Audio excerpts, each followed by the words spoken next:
Hey there, it's Wayfair here, where delivery and setup are as easy as a few taps on your phone. You're relaxing in an old hammock, scrolling Wayfair's app, when you spot it, a brand new patio set. Next thing you know, Wayfair delivers it right to your patio and sets it up. Oh, you need a new grill too? All right, Wayfair's got you covered. With Wayfair's Room of Choice delivery and fast expert setup on qualifying orders, life gets a little easier. Visit wayfair.com or the Wayfair app. Wayfair, every style, every home. History as it happens, June 9th, 2026. Everyday Watergate. What did the president know, and when did he know it? I had no prior knowledge of the Watergate break-in. There was a cancer growing on the presidency, and if the cancer was not removed, the president himself would be killed by it. Well, I'm not a crook. At first, the police found nothing. Then they spied 5 men crouching behind some desks. A president is impeachable if he attempts to subvert the Constitution. Mr. Butterfield, are you aware of the installation of any listening devices in the Oval Office of the President? I shall resign the presidency effective at noon tomorrow. Richard Nixon once personified the fear of our founders of a rogue executive, corrupt and despotic. But the system held against the crimes of Watergate, and Nixon was forced to resign. Today, Donald Trump's corruption is staggering and happening in broad daylight. The system, or the people who are in charge of upholding the system, are failing. That's next as we report history as it happens. I'm Martin DeCaro. Usually, public corruption happens in secret. These were people that were weaponized and really treated brutally by a system that was so corrupt, with corrupt people running it. There's never been a president in the history of our country that would have ever even tried this. This is so outrageous. Now on to reports of apparently rampant grift inside the Trump White House. Blatant efforts to profit off crypto virtual currency while serving as president and overseeing regulations and enforcement of that industry. More than 3,000 stock trades in just the first 3 months of this year. A combined value of up to $750 million. So why is it that you are allowing President Trump to have complete immunity from being audited? I am unable to comment.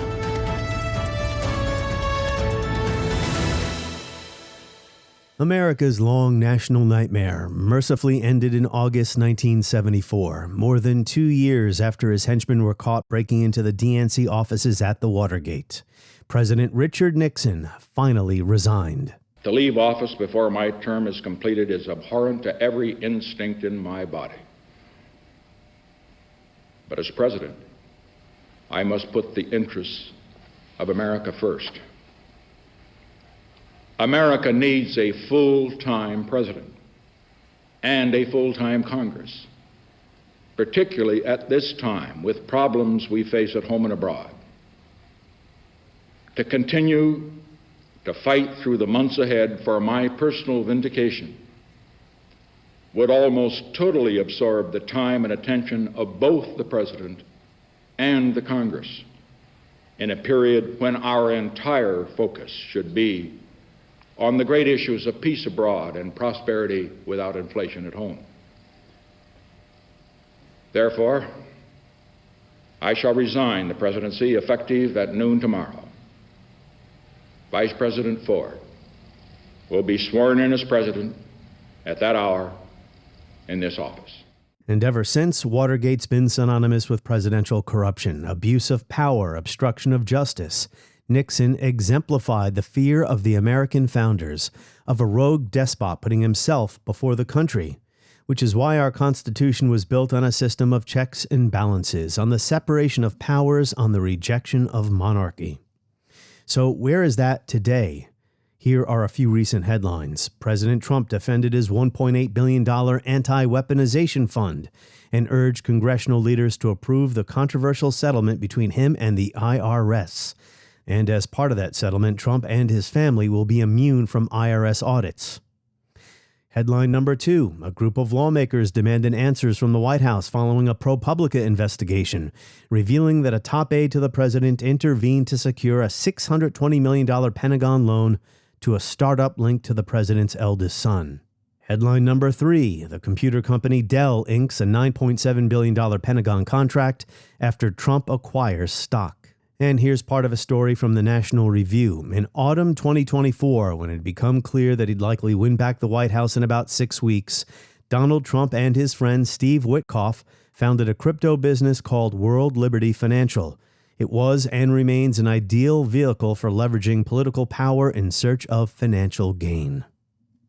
Again, these are just a fraction of the news articles you can find online right now about the way President Trump and his family have prioritized enriching themselves while the president abuses the Justice Department to punish his enemies.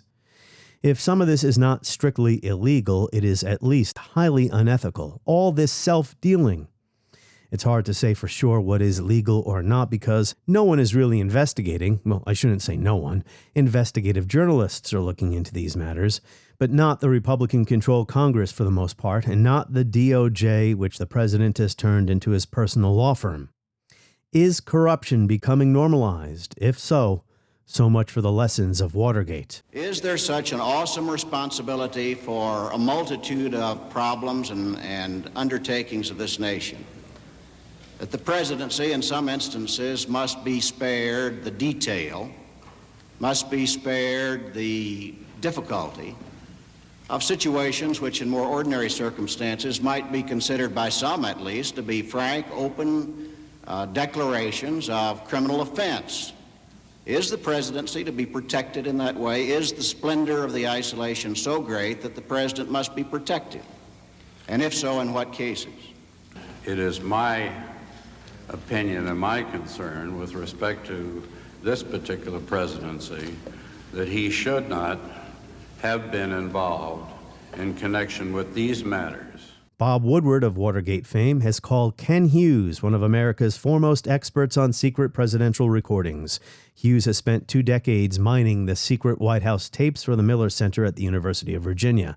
And he is the author of Chasing Shadows, The Nixon Tapes, the Chenault Affair, and the Origins of Watergate, and Fatal Politics, The Nixon Tapes, the Vietnam War, and the Casualties of Re-Election. I've read both those books. They are excellent. Ken Hughes, welcome back to the show.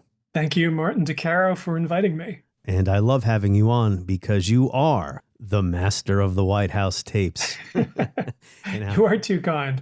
I will dig up some audio for this one. There's always a very rich Nixon audio component. Yes. So everyone knows that the Watergate scandal begins the morning of June 17th, 1972. Several burglars arrested at the DNC offices at the Watergate complex. Although that was not the first break-in. They were going back there because they screwed up the first time they broke into the DNC offices. But before we get to the chronology of what happens after this and how it was investigated and the enduring lessons of Watergate versus the appalling, outright, broad daylight corruption we're witnessing today under Trump. Before we get to all that, tell us a little bit about the political climate in the country in the summer of '72 and to what extent that climate produces Watergate. The climate in 1972 was in some ways even more tumultuous than it is today, entirely thanks to the Vietnam War. But Nixon is the political master of the situation. He has been planning his political and military and diplomatic exit from Vietnam throughout almost his entire first term. He is timing American withdrawal to his re-election schedule, so it will climax around the time Americans go to the polls and he can reap the benefits of having ended the war. And behind the scenes, he is negotiating a decent interval deal with the communists, not only in Hanoi, but in Beijing and Moscow, so that in public, they will be agreeing to peace, while secretly Nixon and his national security advisor, later Secretary of State Henry Kissinger, have assured the communists that if they just wait a decent interval after Nixon brings the troops home, a year or two, that they can take over South Vietnam without any fear that Nixon will re-intervene militarily. Man, I recently played that tape on a podcast. You hear Kissinger saying, "Mr. President, in a year or two, Vietnam will be a backwater and no one will give a damn." Exactly. So we've got to find some formula that holds the thing together a year or two. After a year, Mr. President, Vietnam will be a backwater. If we settle, let's say, this October, by January 74, no one will give a damn. So Nixon, he still is not a person without worries.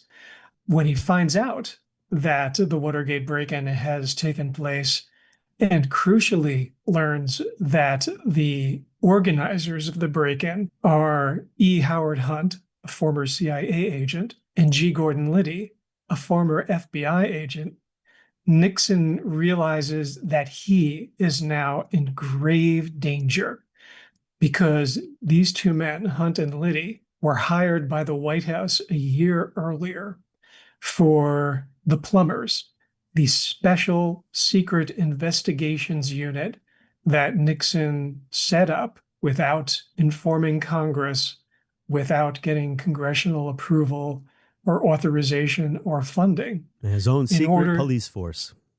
Yes, his own secret police force and coordinating secret committee to use the investigative powers of the federal government against select Democrats and other political figures that he considers his enemies because they might pose a threat to him politically. Yeah, the Plumbers, because they stop leaks, right? That's right. So you're saying, Nixon had his worries, right? I mean, we know now that he won by a historic landslide, but he's thinking about the election. Isn't that really the origin of Watergate? It's Nixon's concerns about the election.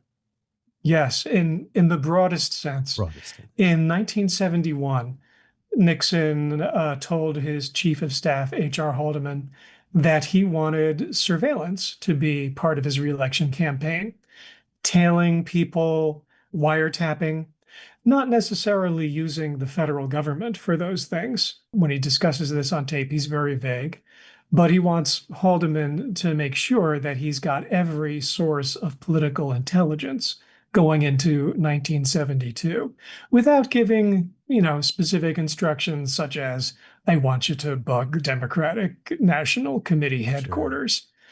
Sure. Nixon is morally responsible for the web of corruption that we call Watergate, but he is a very cagey lawyer, a very, very, very smart politician, probably the smartest and most influential Cold War politician. And there is fierce competition for that rank. Yeah. That includes a lot of very smart, very influential people. And he keeps his fingers off most of the specific details of the corrupt and illegal activities that are being done in his name. You anticipated my next question, Ken, because today Donald Trump talks about this stuff out in the open, although I'm sure there's stuff that's happening behind the scenes we're not aware of yet. Historians might write about that one day. I was going to ask you, Nixon's relationship with the Plumbers. Did he ever meet with them personally and deliver orders, or was just an understanding Nixon told his hatchet men, okay, this is what I want you to do generally, and then those guys conveyed the directions to the Plumbers? Was that it? Nixon used cutouts. Nixon kept a few layers of insulation between him and the criminal wrongdoing. Sometimes he gave very specific instructions, and they are on tape. Did order on multiple occasions a break-in at the Brookings Institution, one of our favorites, Washington think tank, that had some former Democrats from the Johnson administration working there. Nixon thought that they had all the intelligence on his own sabotage of the Vietnam peace talks right on the eve of the 1968 election. The Chenault affair, which we have discussed before. Yes, that break-in never happened, but you can hear Nixon on tape clearly saying, I want it done on a thievery basis. Because Kissinger says to him, Mr. President, if you need something at the Brookings Institution, why wouldn't you just go, knock on their door and ask for it? But couldn't we go over? Now, Brookings has no right to have classified that. I want it implemented on a thievery basis. Scott man, get in and get those files. Blow the safe and get it. No, I want it done on a thievery basis. Go ahead. Yes, and this is an order Nixon gave on more than one occasion. He was very serious about it. And when you know what he did to sabotage Vietnam peace talks before the 1968 presidential election, you can understand why he was so scared that there was some sort of evidence of his violation of the Logan Act, a felony, undermining peace talks for political reasons, that he was willing to go to extreme lengths in order to obtain every record that might or might not exist of the evidence of his interference. And as it turns out, the CIA had a bug in the president of South Vietnam's office. The NSA was intercepting all the communications between the South Vietnamese embassy in Washington and Saigon. And the FBI, ultimately under LBJ's orders, had a wiretap on the South Vietnamese embassy phone. There still was no direct evidence against Nixon because Nixon used cutouts. He used Anna Chennault, a very prominent Republican fundraiser, in 1968, one of the rare female fundraisers in America in the 1960s, and extremely rare Asian American who was high up in American politics. Yeah, those wiretaps you just referred to were done by the LBJ Department of Justice, or the LBJ investigators, trying to find out who is leaking the information about what we're trying to accomplish here with the bombing halt. And there is a great phone call, because Johnson recorded his phone calls, and the phone calls are the easiest audio files to understand because they're speaking directly into the phone speaker, where LBJ confronts Nixon about this. Yes. We'd gone out and talked to all of our allied countries, and they tentatively agreed. Now, since that time, with our campaign going on here, we have had some minor problems develop. First, there have been some speeches that we ought to withdraw troops, or that we should stop the bombing without obtaining anything in return. Or some of our folks, even including some of the old China lobby, are going around and implying to some of the folks that they might get a better deal out of somebody that was not involved in this. Now, that's made it difficult on me, and it's slowed things down some. I know that none of you candidates are responsible for it, because I'm looking at what you said to me when we talked last October 15th. LBJ had enough information to strongly suspect that Nixon was behind this sabotage of the peace talks, but not enough evidence to convict.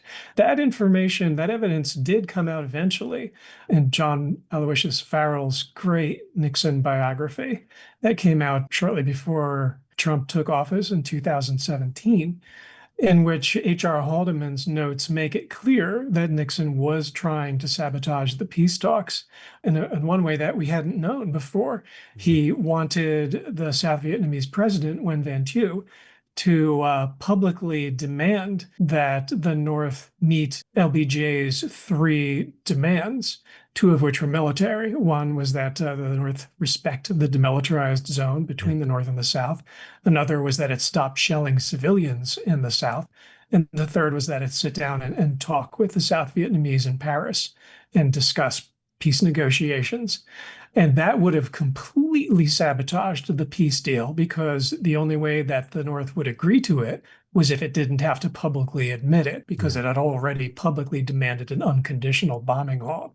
So there is Nixon putting his political well-being, his election in 1968, over the lives of American soldiers, over the chance for peace talks at all. And they were a long ways away from reaching a final agreement. But the point is, Nixon tried to do this, that he even tried it at all. And your book on this, Chasing Shadows, if I dare say, is the best book I've ever read about the topic of the Chennault affair. I'll put a link to that book in the show notes here. Tap subscribe now in the show notes to skip ads, get early access, and enjoy all of our bonus content. Or go to historyasithappens.com.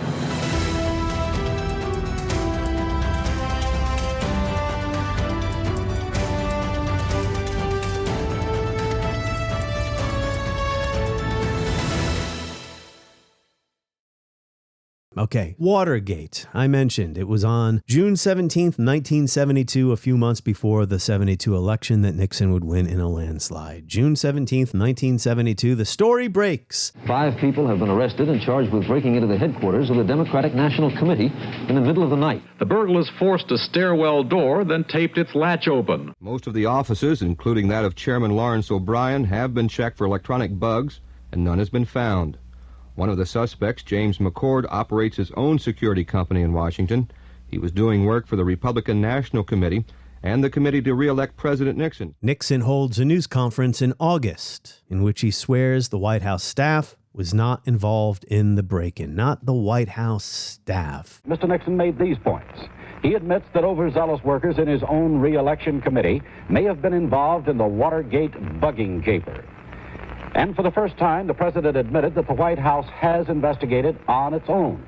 And he says that it found no one now employed by his administration to have been involved in any way. The 7 burglars, or 5 burglars and 2 conspirators, might be getting the numbers off a little bit here, are indicted on charges related to the break-in.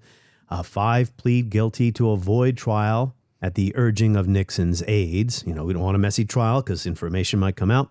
2 others go to trial. They're convicted January 1973. So we're 6 months since the break-in. Where's this all going at this point? Are Americans reacting to the story? Is the political class reacting to the story? This affair does take 2 years. Give us the breakdown on these first 6 months, Ken. Initially, the Watergate break-in was a huge story covered by network television and all the major newspapers because it was such a strange thing.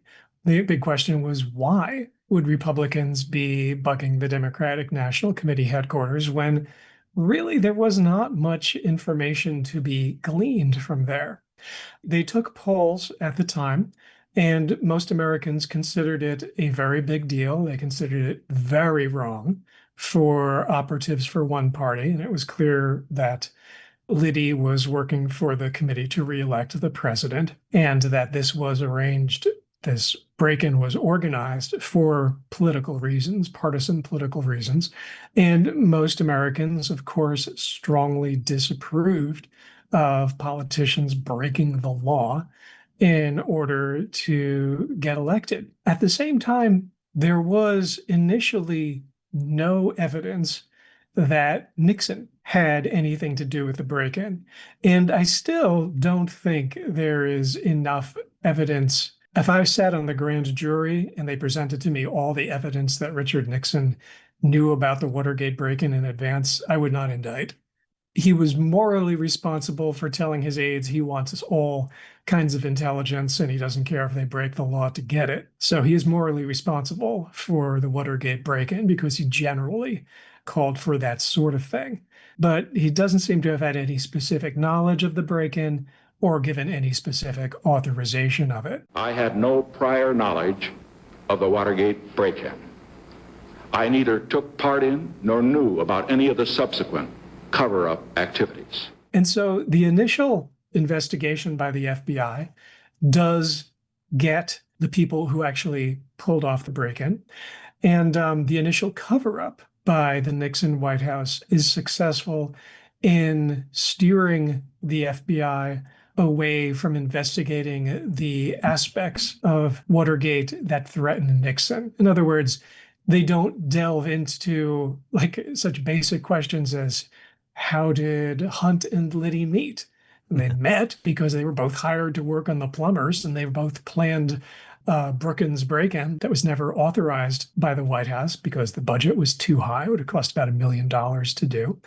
And they worked on other criminal activities like gathering information for the Nixon White House to leak.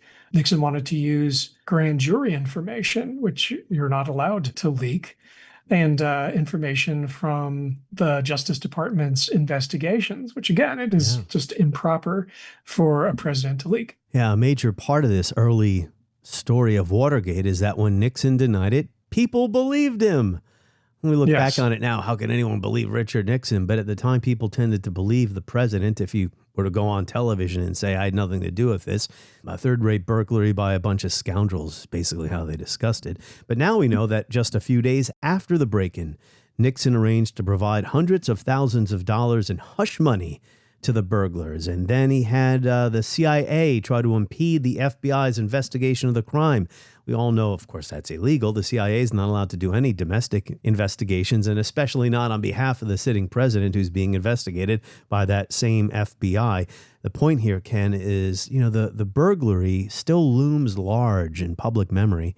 There are so many other aspects to Watergate, the cover-up of the burglary that involved, as I mentioned, hush money to the burglars. But there were other things that Nixon was doing at this point, too, wasn't he? Nixon was behind the scenes trying to use the federal government as a weapon against his enemies, really against anybody who was a political threat to him.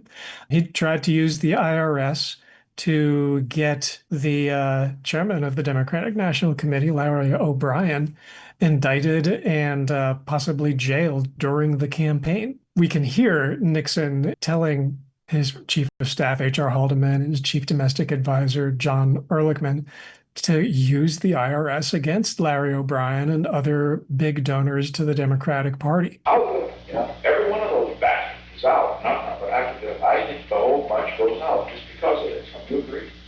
It's surely a great move. It'd be a marvelous. Really, when you come down to it. So they say, well, you've got any spirit, you'll kick their ass out of it. That is pure authoritarianism. That is using the government as a weapon against your political opponents. That came out eventually, I don't want to get ahead of us, in the Watergate hearings. And there was also, his use of the investigative powers of the federal government to get dirt on Democrats that he considered threats to him, and to use that to affect the election. Threaten the media as well, right? There's an echo of that today. Threatening the television licenses of the Washington Post. Where have I heard that recently? Yes, because the Post treated Watergate not like a flash in the pan story, but set to brilliant investigative reporters, Bob Woodward and Carl Bernstein, to work the investigation of Watergate as full-time jobs. And that was unique among major news organizations in 1972. Yeah, that's part of the reason that those names are so legendary to this day. Other journalists were poo-pooing their reporting.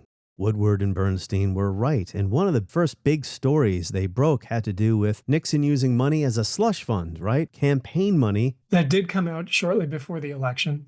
Campaign funds were being used for unethical activities. Well, in the movie, All the President's Men, that's a big part of the storyline. They trace the origins of a check.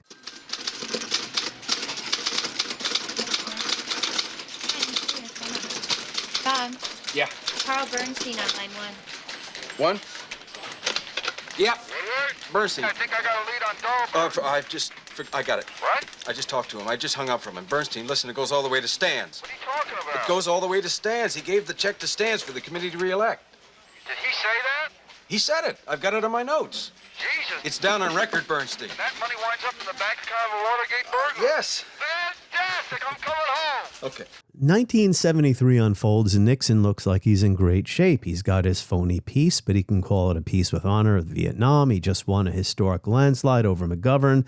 He's got a whole second term awaiting him, but Watergate is not going away. I mean, those initial convictions are January of 73.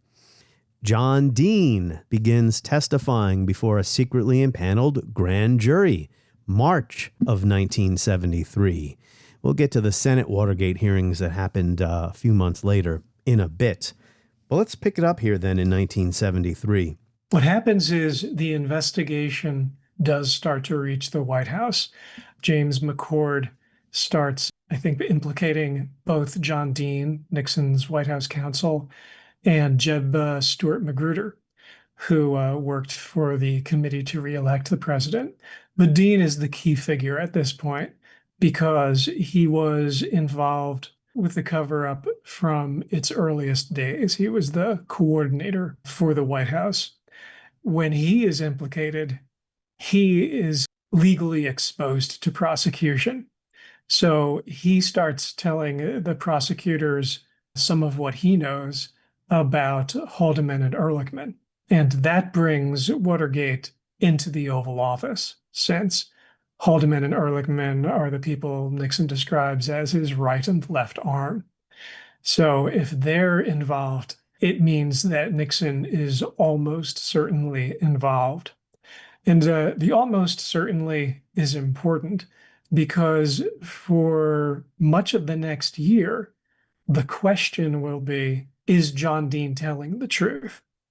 And John Dean turned out to have an incredibly sharp memory, give incredibly accurate testimony to the Senate Watergate Committee about the wide range of corruption in which the Nixon White House was involved. Dean brought to light the enemies list. There was also maintained what was called an enemies list, which was rather extensive and continually being updated. The use of the resources of the federal government to, in his immortal words, screw our enemies. Yeah, I have Rick Perlstein's book here, The Invisible Bridge.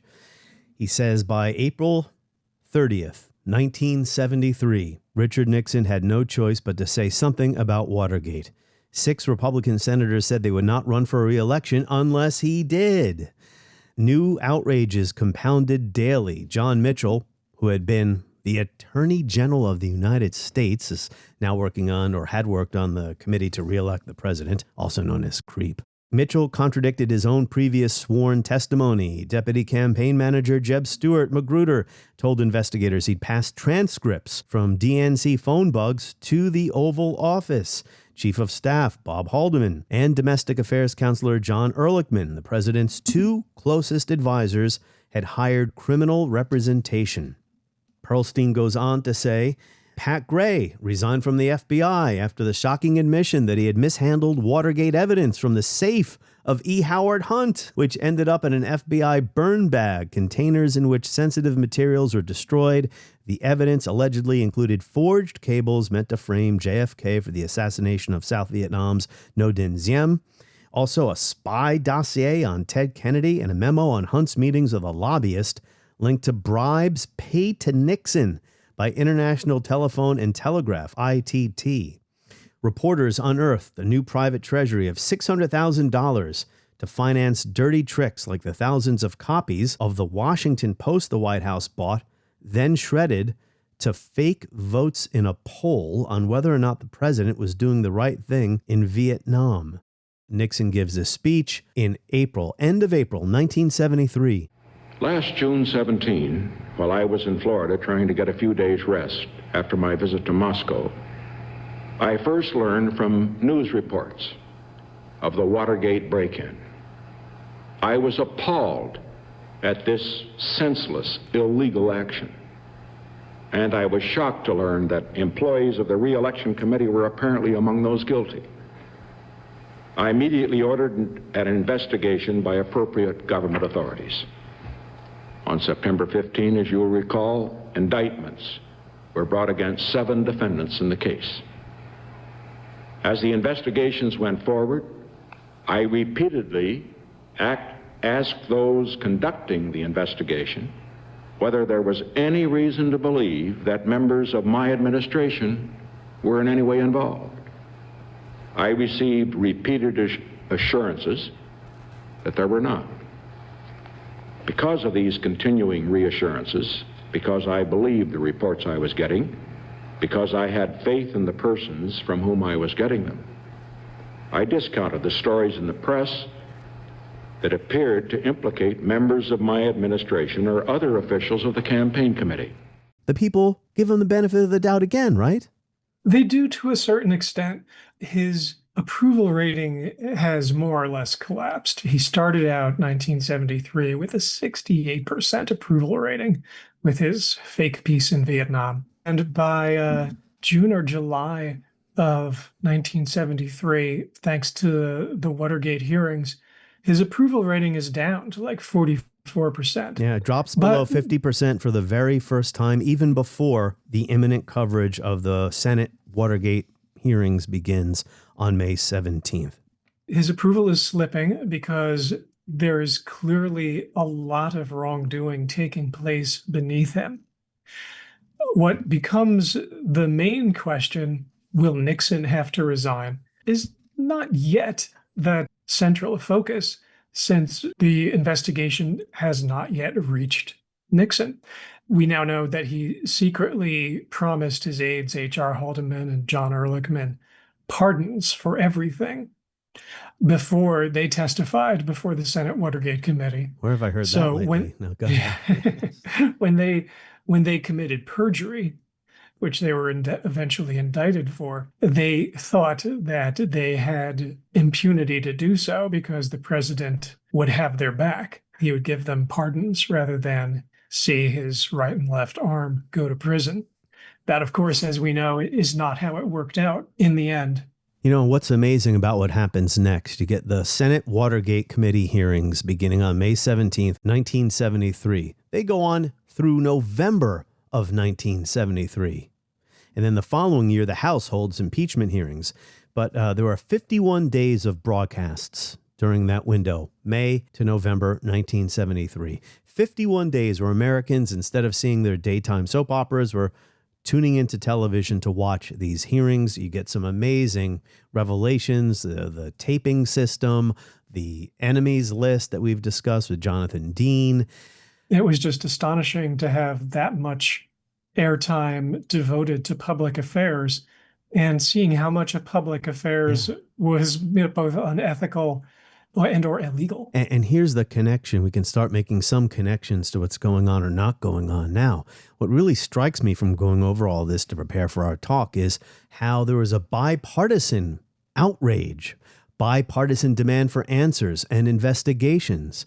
Can you talk about how the political class and the country at large continued to respond as more and more information comes out about what was happening in the Watergate scandal, and as Nixon has to devote more and more of his time to fighting the disclosure of information? Really, it's the tapes. He spends much of 73 trying to prevent the tapes from coming out. Yes. Once Alexander Butterfield, a White House aide, revealed that Nixon was secretly tape recording his Oval Office conversations and other conversations that took place in the White House, the question hanging over everything was whether Congress and the courts would get their hands on those tapes as evidence of criminal wrongdoing. Mr. Butterfield, are you aware of the installation of any listening devices in the Oval Office of the President? I was aware of listening devices. Yes, sir. When were those devices placed in the Oval Office? Approximately the summer of 1970. This set up a very basic constitutional conflict between Nixon, who was claiming that he should have sole control over his tapes and that it would hopelessly damage the presidency if Congress or the courts got those tapes. The courts and even the Republicans in Congress insisting that in matters of impeachment, there was no executive privilege, that under the Constitution, Congress sets the rules for impeachment. It holds the president accountable. And Republicans sided with Democrats on that principle, as the framers of the Constitution intended. They wanted Congress to jealously defend its rights from an overreaching executive. The framers of the Constitution feared a corrupt or power-mad, reckless executive acting with impunity. So the impeachment proceedings were set up, established in the Constitution, in order to ensure the executive could not repeat the despotism the colonies had revolted against. So top Republicans in the House insisted that Nixon turn over his tapes and threatened him, said, if you don't turn over those tapes, it will be the basis for an article of impeachment against you. And when articles of impeachment were eventually voted on in the summer of 74, Republicans did side with Democrats. Not all Republicans. Yeah, Nixon had his defenders, of course. Yeah. Nixon had his defenders, and we can see in his defenders the origins of our current gross predicament with regard to an out-of-control and corrupt executive. Yeah. because some Republicans just sided with the president, and they did so for political reasons that we can see now.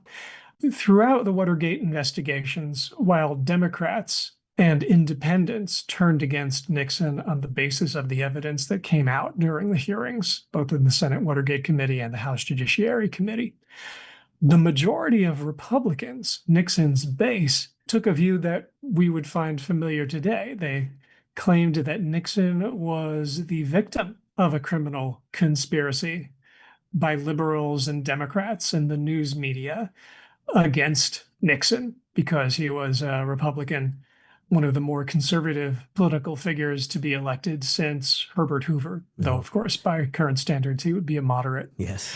Ronald Reagan was one of Nixon's more vocal supporters during the Watergate fiasco. So, yeah, I don't want to idealize the past, but there were enough Republicans in Congress, and there was, of course, a grand jury that was impaneled, and there was a news media, unlike today's media ecosystem, on both sides of the aisle.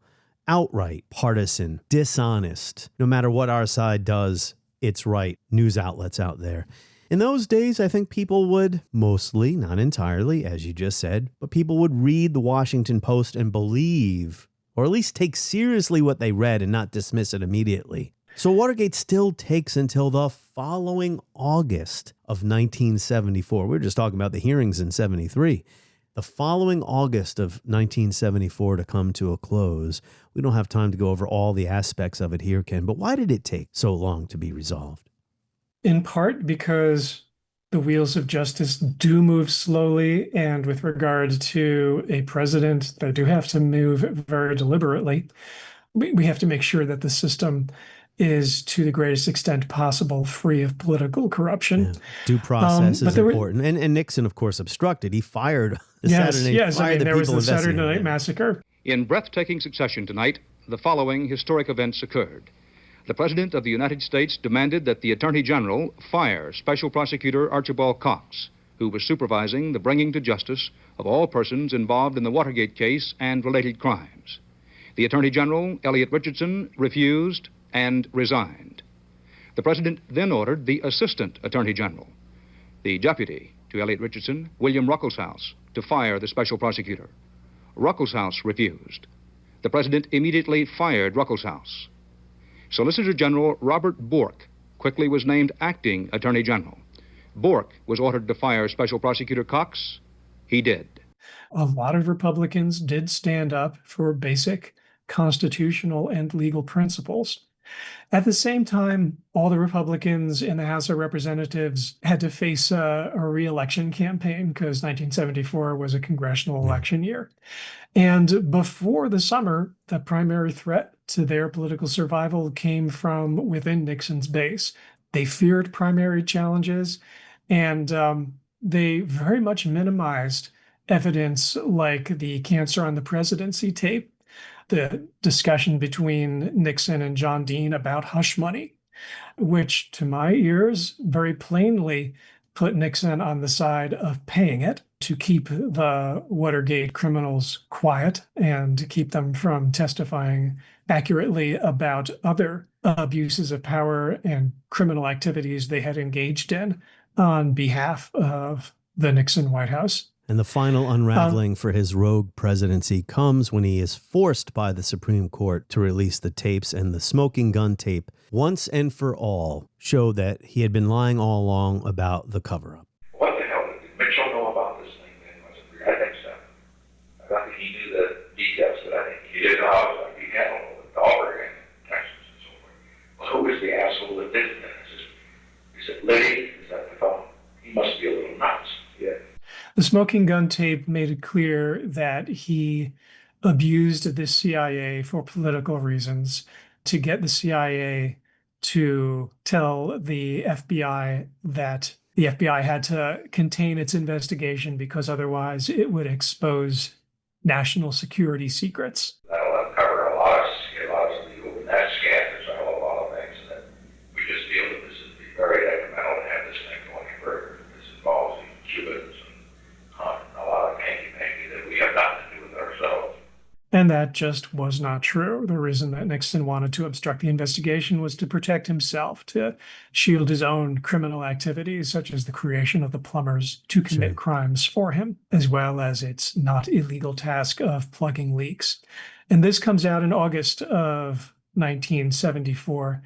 So most of the primaries are behind Republicans. They're facing devastating losses in the 1974 congressional campaigns. They're afraid of that. And so staunch Republicans like Barry Goldwater, who was the Republican nominee for president in 64 and had Nixon's back through Vietnam, and other conservative Republicans in the House and the Senate, tell Nixon that if he doesn't resign, he is very likely to be impeached. He will be tried by the Senate, and the Republicans cannot guarantee that he will get the 1/3 of the Senate votes he needs to remain in office. So Nixon makes the political calculation that he'll be better off if he resigns than if he stays and fights. Tap subscribe now in the show notes to skip ads, get early access, and enjoy all of our bonus content. Or go to historyasithappens.com.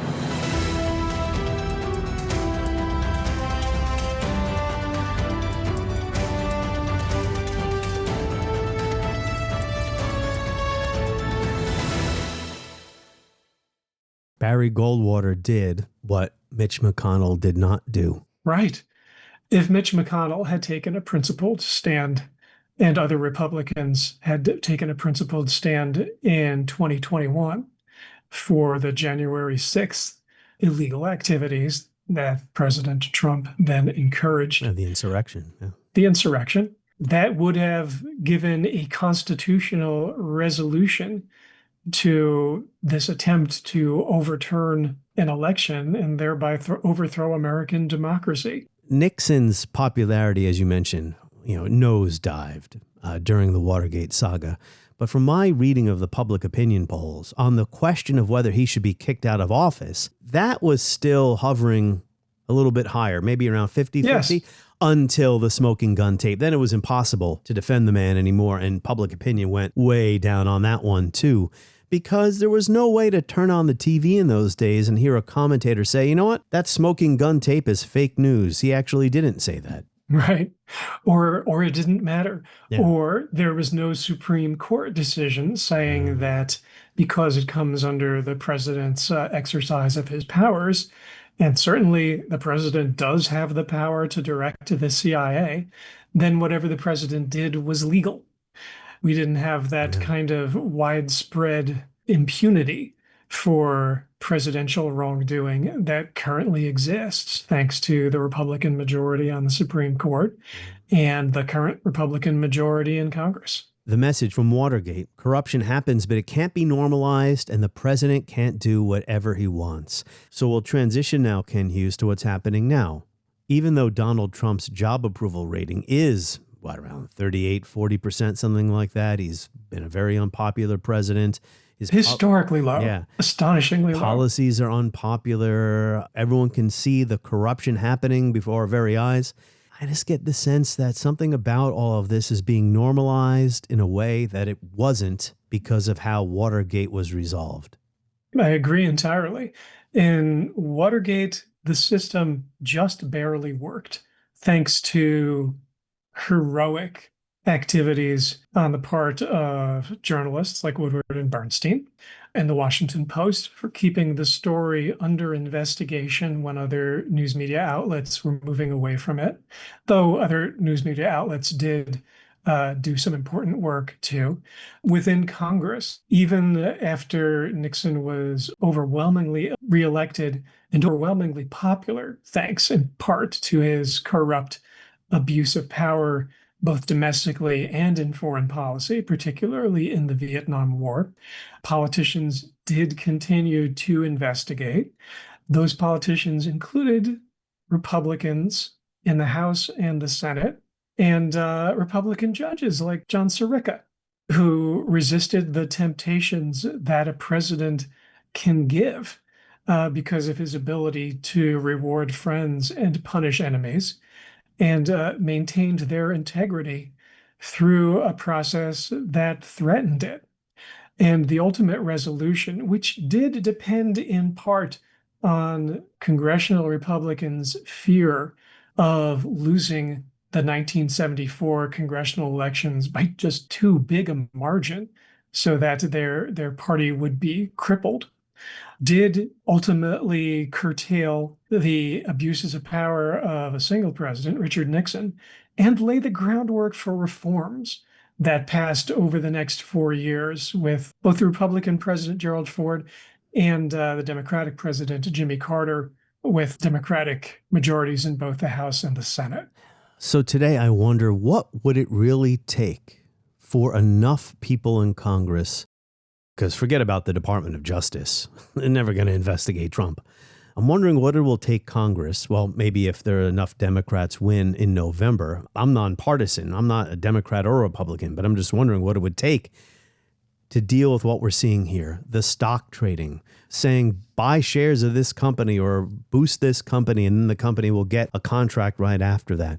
The enriching, Exactly. I'm talking about Trump, enriching himself and his family. There's so much that's happened. I shared an article with you before our conversation written by Mona Charan on Substack about all the corruption it's almost impossible to keep track of. What it will take is the corruption actually hurting Trump's supporters. And we're seeing some of that reaction in response to our self-inflicted foreign policy wound in Iran, which has raised gas prices in an act of foreign policy self-destruction that is probably without parallel in our history. And we're seeing some of it also with the political reaction against the $1.8 billion slush fund, which Trump's government agreed to set up for Trump to give to people who broke the law for Trump on January 6th. If enough of Trump's supporters see the connection between his corruption and their pain economically, that will lead Republicans to withdraw their support of him just for their own survival within their party. We cannot count on the Republican Party electing people with enough integrity to hold Trump accountable, because enough of the congressional seats in the Senate are held by people from red states that only have to worry about being primaried by somebody who's a bigger Trump supporter, or from gerrymandered congressional districts where they're basically just hatchery fish who are in this protective habitat where they only have to worry about being defeated in primary challenges by people who are Trump supporters, because the energy in the party is behind Trump. Mm-hmm. Until that changes, America is in great danger of losing what our ancestors fought for and preserved for 250 years. So we always have the opportunity to make America a more perfect union. We always have the opportunity to fulfill what we call the ideals, but I think of as the principles of the founders, which are to hold people in power accountable. That is the genius of our system. We can hold the government accountable and make it our servant, and that is what makes us free. Yeah. And we can't ever give up on that, even though, as we are seeing right now, it is often in grave danger. Yeah, because this is what I'm afraid of going forward. If there's a Democrat president who conducts himself in this way, that Democratic members of Congress won't want to do anything about it. Well, we know that a future Republican president conducts himself like Trump. This current generation, current crop of Republican lawmakers isn't going to do anything about it because they're not doing anything about it now.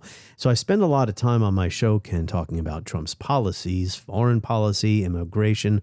But in my view, his priorities in his second term is to make money and to punish his opponents.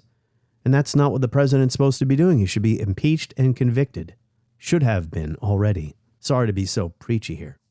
There's nothing to be sorry about. He should have been impeached and convicted, and in his second term, he has given Congress more than enough grounds to impeach and convict him again.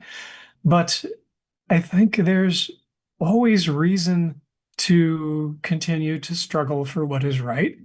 There's no reason ever to quit. The lessons of history do not counsel defeatism. Yeah. Even when people have the deck stacked against them in 1,000 ways, like African Americans during the 1950s, during the last gasps of Jim Crow, when it looked more or less invulnerable.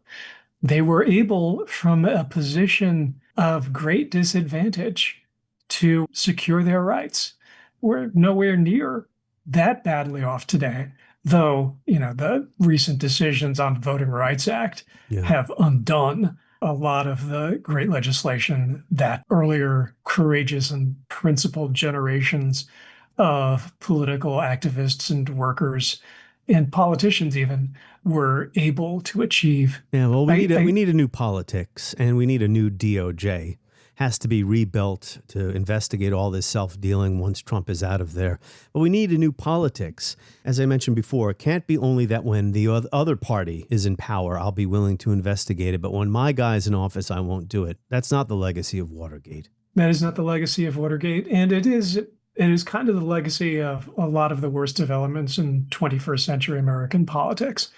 The lack of accountability for our foreign policy establishment regarding the Iraq War, the lack of accountability for our foreign policy establishment regarding the attempt to build a nation in Afghanistan, utterly futile effort that collapsed around our ears when Trump negotiated an exit and Biden administered what Trump negotiated. The lack of accountability for the corruption that led to the Great Recession. We need to recover the genius of the American constitutional system, which is to hold people in power accountable, to make sure that the government is the servant of the people and not the servant of the ruling class. America 250. That's a great message to end on. Of all the things the American Revolution accomplished and stood for, one was the rejection of monarchy. Monarchs are not accountable. And presidents must be. Otherwise, we have betrayed our own heritage. What I had hoped to do in this conversation was to have the president tell me we had to end the matter now. Accordingly, I gave considerable thought to how I would present this situation to the president and try to make as dramatic a presentation as I could to tell him how serious I thought the situation was that the cover-up continue. I began by telling the president that there was a cancer growing on the presidency, and if the cancer was not removed, the president himself would be killed by it. I also told him that it was important that this cancer be removed immediately because it was growing more deadly every day. The central question at this point is simply put, what did the president know, and when did he know it? On the next episode of History as It Happens, it's June. That means it's time for our next D-Day episode. Have you seen the new movie Pressure with Brendan Fraser playing Dwight Eisenhower?